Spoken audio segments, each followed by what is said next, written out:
Welcome friends! Today we are learning something interesting that starts with letter I.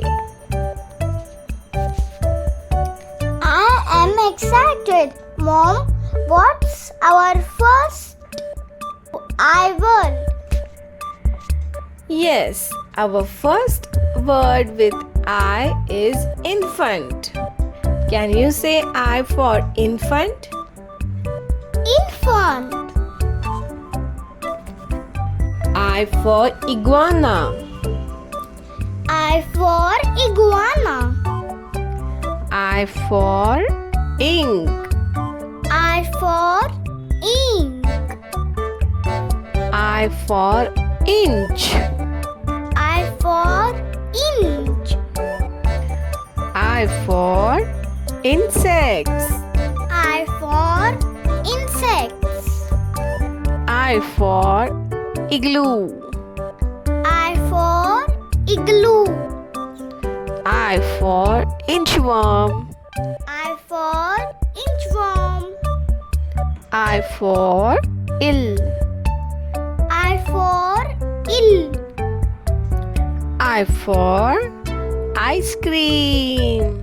I for ice cream.